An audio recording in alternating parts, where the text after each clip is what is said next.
To go back, to have it all over again? Wait, hang on. I don't recall this part of the memory zone before. What's this? What's down here? Oh no, oh God, no, Stanley. It's a collection of reviews from Pressurized Gas, the extremely popular online storefront for computer games. I haven't looked at these in years. I can't even imagine what's been collecting down here. Surely these reviews were glowing as well, weren't they? Honestly, I could not be bothered to play this game to full completion. The narrator is obnoxious and unfunny, with his humor and dialogue proving to be more irritating than entertaining. Unfunny! I'm not trying to be funny. I'm trying to make a serious work of art. I suppose I could write up a handful of gags to insert into the Stanley Parable, but the game is already such a densely layered web of profound philosophical insights that I can't even imagine where I'd have the room to stick them.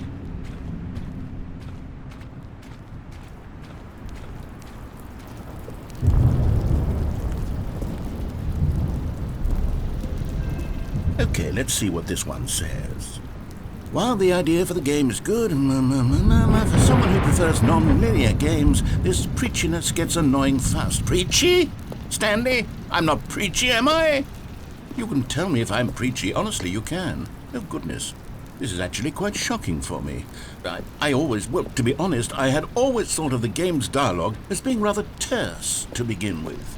You can't know how much fluff I cut from the game to get it to feel as light and airy as it...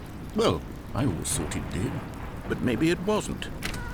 Dear, what an awful memory to have to hold on to. These black marks on my otherwise unimpeachable track record. I feel like a failure.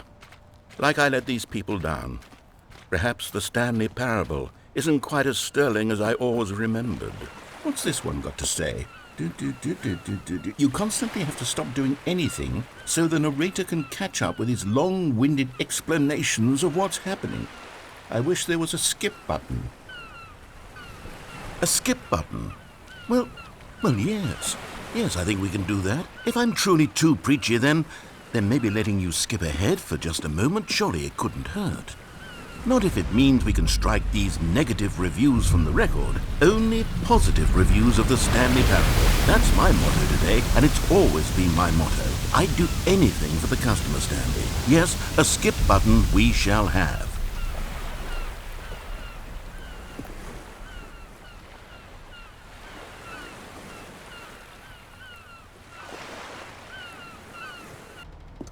And here it is. Go ahead and give it a shot. I'll pop you forward in time so that the second my incessant droning starts to bore you, with just the push of a button, you'll have zipped right past it. It's what the players have been asking for, and I'm very proud to have delivered. No more listening to me rambling on and on and on. No. The Stanley Parable is a game for the people. And if the people want silence, then by goodness, that's what they're going to get. Well, don't sit around waiting for me to shut up. Go ahead and make me shut up. Here, we'll pretend that I've just begun an interminable monologue, and it goes something like this.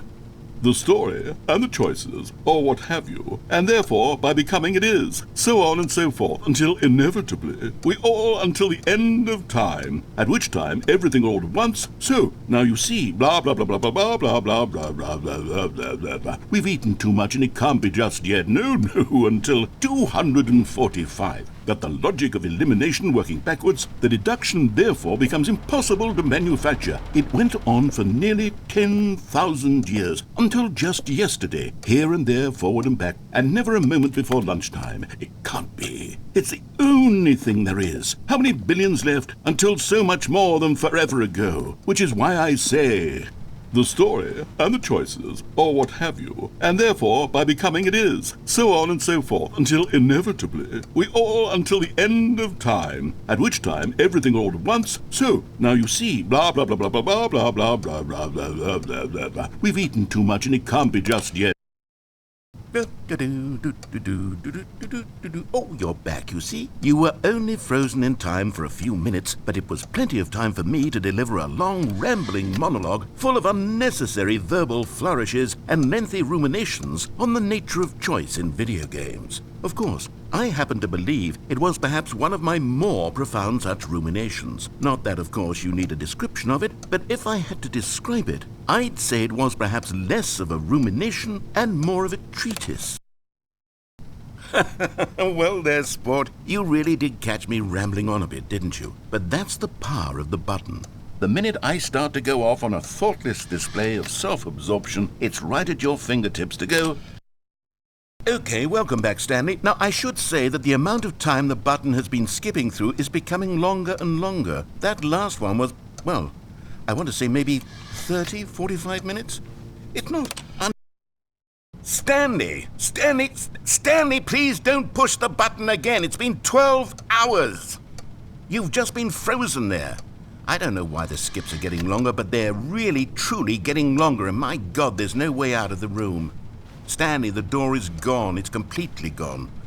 I've looked at it from every angle. I've checked every one of those walls 1,000 times, and there's no door, Stanley. There's no door. There's just you and the button, and if you keep pressing it, I have no idea what will happen. I have no idea how long I'll be made to sit here, and more than anything else, I don't know how to stop you from pressing the button again. I can't control anything in this room, Stanley. I can't touch it, and I have to believe, I have to know that sooner or later, no matter how much I plead with you, you're going to press the button again. Why would you? I've been thinking and thinking, and I don't know what I can do to convince you otherwise. Oh, my God.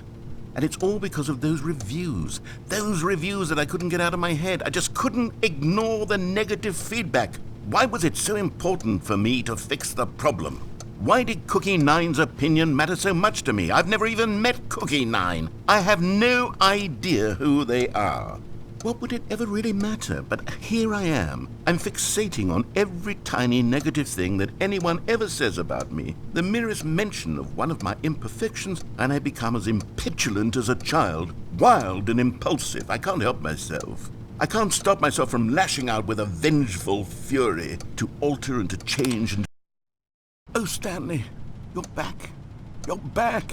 Oh, my goodness. I have someone to talk to again. Stanley, I think it's been a week. Or 2 weeks. I've been sitting here.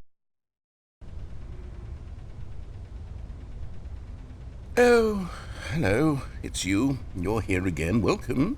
I have had time to think about you and about us and about everything we've been through. I've had so much time, I stopped keeping track after a year. Have you ever sat down in one place and not moved for one entire year? Let me describe it for you. To begin with, there is only regret. There is only the turning wheel of missed opportunities. I felt nothing at all but regret for the longest time, Stanley. Days, months. I lost it all in a blur of the deepest longing to undo the past. And when that feeling had begun to subside, what took its place is what I can only describe as the collapse of every moment I have ever experienced my entire life. All of them collapsed down into a single instant. In that instant, I could see myself clearly, calmly, with a collected heart. It was an impossibly rich wellspring of both delight and disgust simultaneously. I was consumed by it. I could do nothing but wallow in it for what felt like an eternity, for what I now know was far less. You see, it was a revelation for me. It was unlike anything I had ever known. It was a space without consequence, without action or outcome. It was divorced entirely from the question of free will that you and I have squabbled over for so long. There could be no one ending, no singular outcome of events, not if all events existed in the same moment. And I felt freed. I felt unburdened by the need to manifest a particular outcome into being.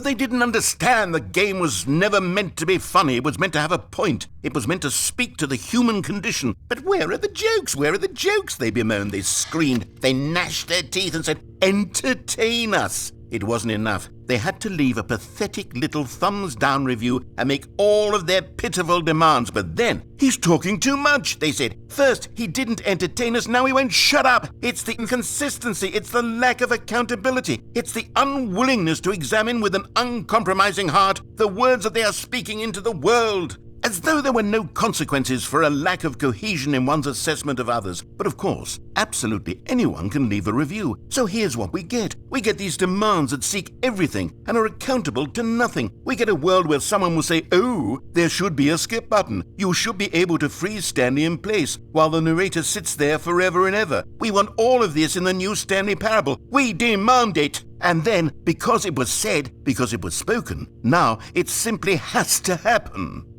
The most immediate desires.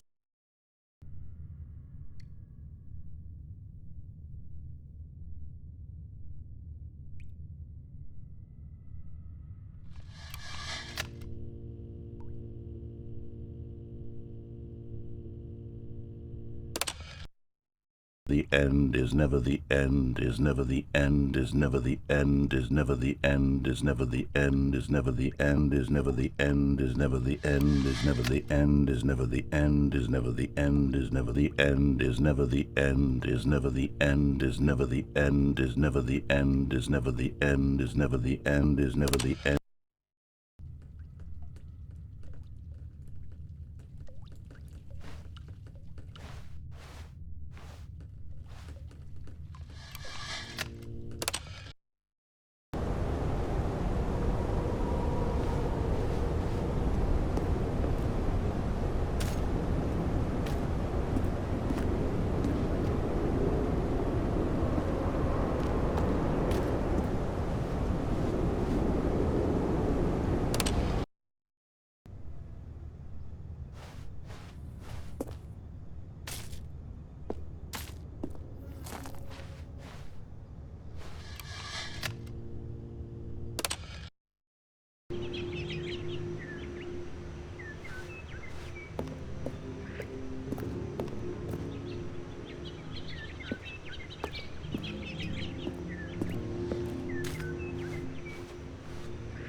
All of his co-workers were gone.